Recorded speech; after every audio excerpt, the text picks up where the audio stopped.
Mario. If there's a video game franchise we can count on quality, it's gotta be Super Mario.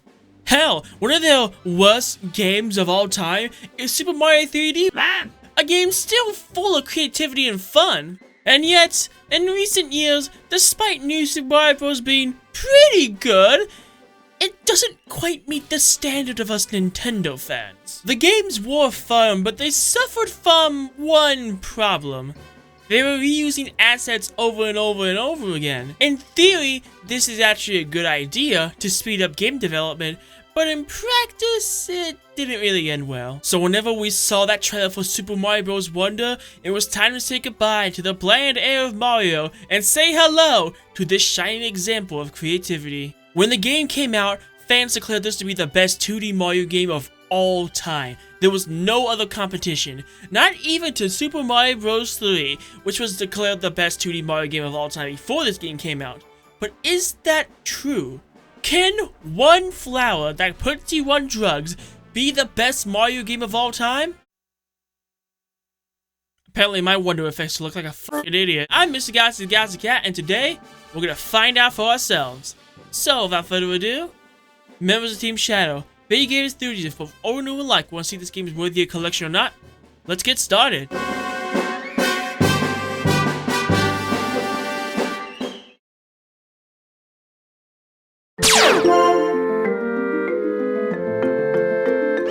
The story of Super Mario Bros. Wonder goes as follows.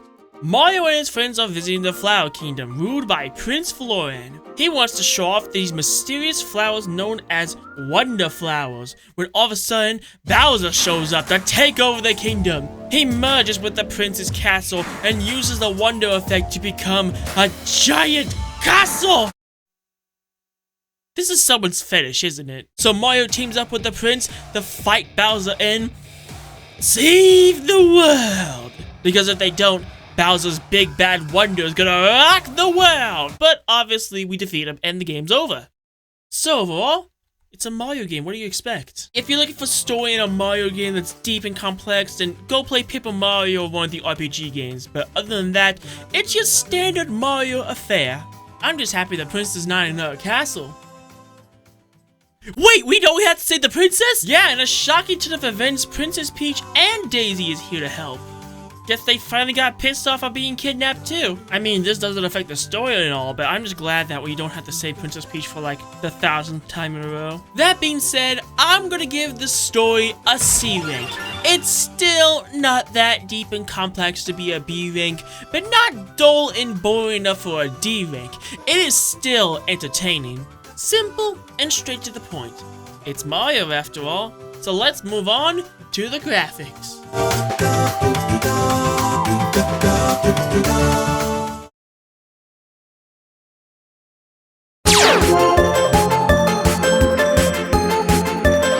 S rank. You have eyes, right? You can see. I assume you can see. Do I really need to say anything about the graphics? It is so beautiful! I am still struggling to tell if this is a 3D model or a 2D sprite. Because it feels like a 2D sprite, but it's so obviously a 3D model. I mean, some of the characters in the background do lose frame rates for some reason, but it's not like Sword and Shield or Scarlet and Violet where the frame drops are frequent. Because aside from those small background details, I have not encountered a single frame drop. It is absolutely perfect, and you cannot deny it. It's like looking at a modern day picture. Which is why I'm just gonna say S rank is why it's already there. Let's just move on to the content.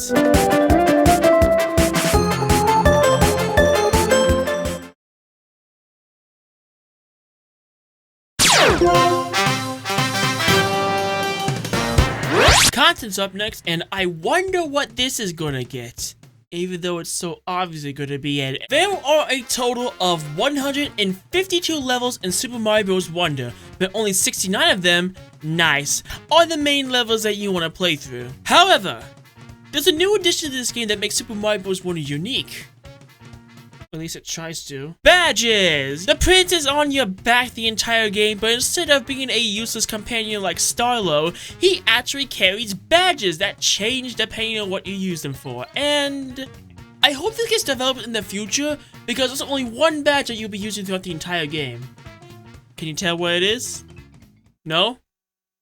I mean, it's right behind you. You cannot see, can you? Wow, in theory, I like these badges, and they do expand upon the gameplay a bit, especially with a few changes in how you interact with the level. There's only one badge that you'll be using throughout your entire Let's Play, and that's the cat badge. I only changed my badge near the end of the game because I wanted to switch things up a bit, but honestly, that badge is way too overpowered and should have been an unlockable. Speaking of unlockables, let's go gambling! Oh dang it. Oh dang it. Oh dang it. Oh dang it. Oh. New to Super Mario Bros. Wonders is something called standees. Now, these are mainly used in the online mode, which is actually brilliant and something that I will talk about, even though I don't like talking about online features in video games. But basically, you place one down and you can revive a player. They're completely random, and when you start off, you just have the basic poses of jumping and stuff. But throughout the game, if you collect these flower coins, yes you, can actually unlock more standees. Do yourself a favor, do not use the shops throughout the game when you want to get a standee. Trust me, you don't want to use them. I went throughout the entire game in doing so, and on the final secret world, it turns out that there's one where you can get one that's guaranteed. I feel like an idiot. But what's a standee without playable characters? You have 12 playable characters. That the bean, Mario, Luigi, Princess Peach, Princess Daisy, Yellow and Blue Toad with Internet Breaker on the side, the Yoshis, and Nabbit. I'll talk about them later, but basically, I like these characters. Unfortunately, they all control the same, so it's not like in Super Mario Bros. 2 or Super Mario 3D World, where they have different abilities to make their playstyle a bit more unique, but they're basically just there for cosmetic purposes. Except for these guys, which we'll get into later, don't you worry. Okay, what else am I forgetting? Oh yeah, there's also some secrets in the world, such as hidden items, or hidden locations, or even hidden levels. There's also a hidden world, which I already talked about. And there are some achievements you can unlock to get a black title screen. 100% of the game is super easy, but it was still fun and satisfying to do. Getting that black screen, let me tell you, it does the body good. For that, I'm gonna give the content, you know what? An A rank. What do you mean it's not an S rank? Hey, calm down. Let me explain. Fine. Look, there is a lot of content in here for a single player game, but compared to other games, it's really easy to do. I managed to 100% complete the game in about 3 days or so. And because of that, that's why I want to give the content an A rank. I was originally going to give it a B rank, but the more I thought about it, the more I realized that we normally don't get something like this in normal Mario games. But then again, what's the point of content without some gameplay?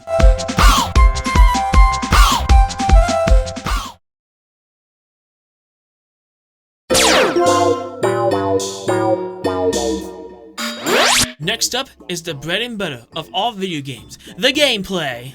You run around, you jump on the Goomba, you get to the coin, you save for the princess, wahoo! In other words, it's just standard Super Mario Bros. Platforming. Except, there's drugs. It's time to talk about the main gimmick of Super Mario Bros. Wonder, the Wonder Effect. Now, I wouldn't really call this thing a power-up, it's not even a traditional power-up, but it's still fun. If you run into a Wonder Flower, who knows what the hell's gonna happen? Pipes could be moving, there could be singing piranha plants, you could turn into a slime, you could jump super high, Bowser might try to come and kill you, you could look more stupid than you already do. Huh? The possibilities are endless. When I first saw this in the trailer, I thought later on in the game the Wonder Effects were going to get kind of stale, but near the end of the game, I was still having a blast seeing all different kinds of Wonder Effects. Nintendo really put some thought and effort to these Wonder Effects, which I'm glad they did because they make this game feel more than it already is. It was already a fantastic platformer, now it's going to be remembered years down the line as one of the most creative Mario games of all time. Aw, cheer up, Bubble Me, why are you crying? The bosses suck! Yeah, for all the praises I give this game, the bosses suck. Junior is not really a bad boss fight, it's just that he's the only boss fight. Yes, the fight does change every now and then and gets more creative more down the line, but it's just Bowser Jr. over and over and over again. And we finally got a mecha version of Bowser, but he's so piss easy to beat, I can beat him completely unedited.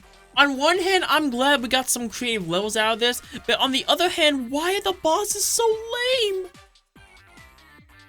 Except for Bowser, my god, he's such a great boss! I think the Super Mario Bros. Movie might have influenced Nintendo's final boss here. Because Bowser's not only shooting musical fireballs at you, he's doing it in front of a rock stadium! Jack Black, you beautiful bastard, you made one of my favorite video game antagonists even better. I mean, it's still piss easy, but it's such a fun final boss. I was originally gonna give the gameplay an A rank, but the more I thought about it, getting all the collectibles, going through all the wonder effects, and fighting every boss and uncovering every secret I could, while getting all the achievements and all of the badges, aside from the standees, none of them felt tedious. It all felt natural.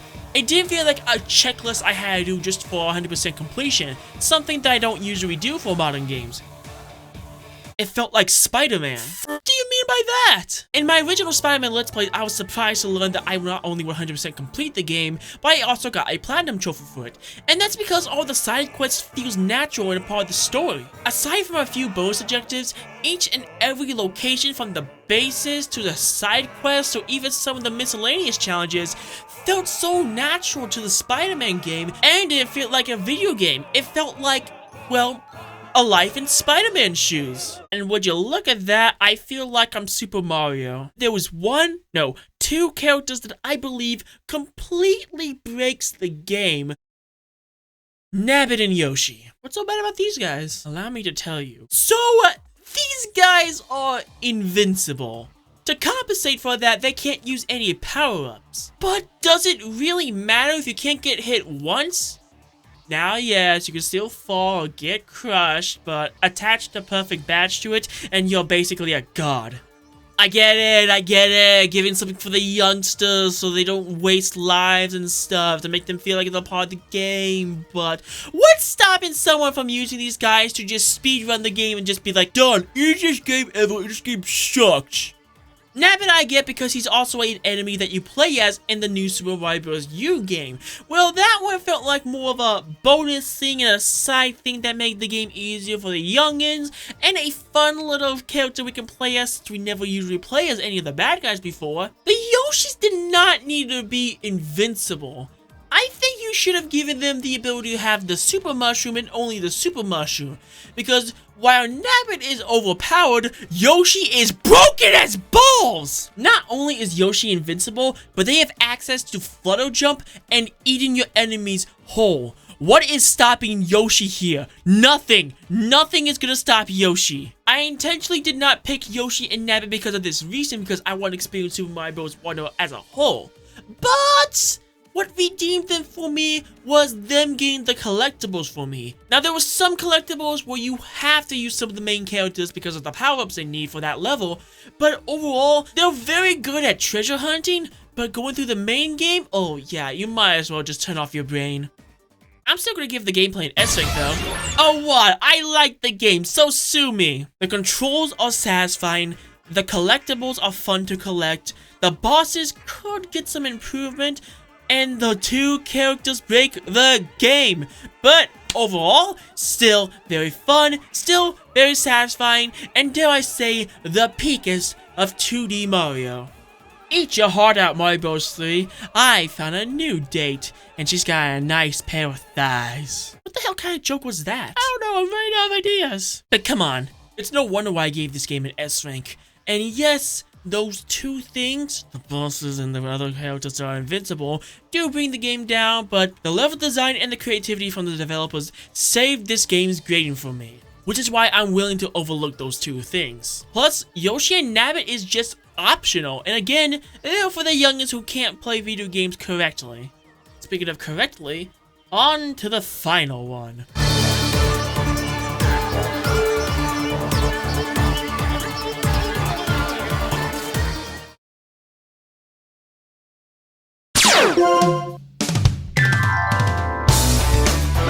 Finally, we've come to the thing that accompanies all video games. The music, the bops, the things you listen to as you hit a wonder effect. ain't touching that again. You know the game's soundtrack is gonna be great when the title screen just hits you in the face.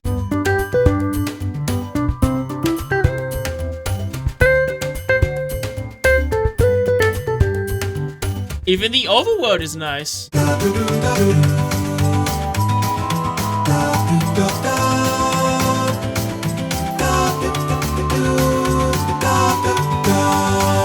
But I guess I should hit that wonder effect.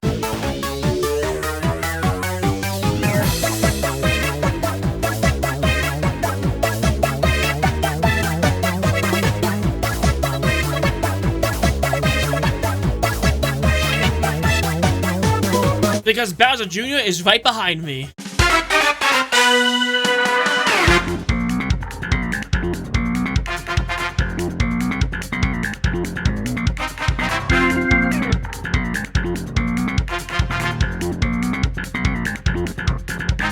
With all this amazing music, what could be the best? How about the last one, where you literally go through a trip of all of your wonder effects?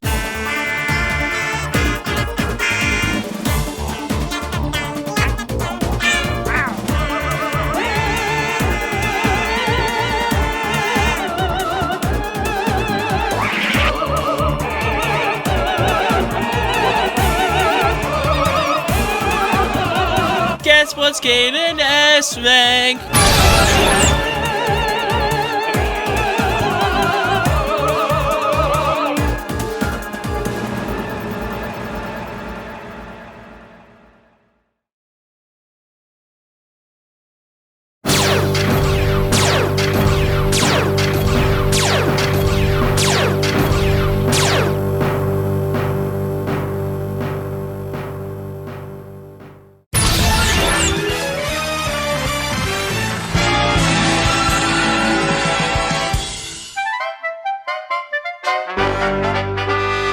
Oh my swells, this is not a drill! Ladies and gentlemen, with everyone in between, for the first time ever in Team Shadow Studios history, we have our very first S-rank game!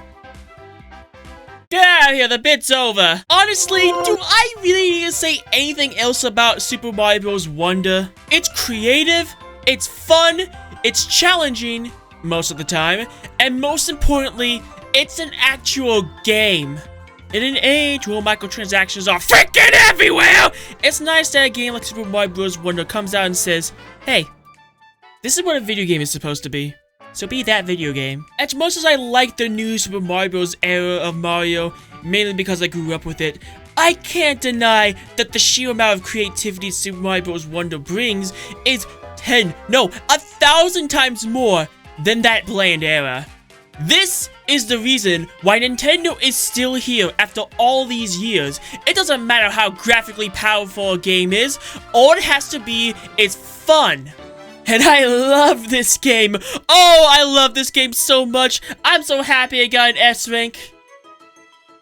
Seriously, look at this thing. This was 1 point off. We were so close for this game to not receive the grade that it so rightfully deserves. But alas, our time with Super Mario Bros. Wonder comes to an end. If you see this game in your store, get it now! This is a must-have for your Nintendo Switch collection. You are doing your console a disservice of not having this game in your collection. And giving the game nothing less than an S rank would be an absolute crime. Thank God it's an S rank. Thank God it's an S rank. I'm Mr. Galaxy, the Galaxy's Cat, and this has been my review of Super Mario Bros. Wonder. Do you agree with my opinions, or do you disagree with my opinions? Let me know in the comments down below. But until next time, peace out, members of Team Shadow. Please remember to stay catty, live life your own way, stay safe through these trying times. I'll see you all in El Castle. Until next time, adieu everybody.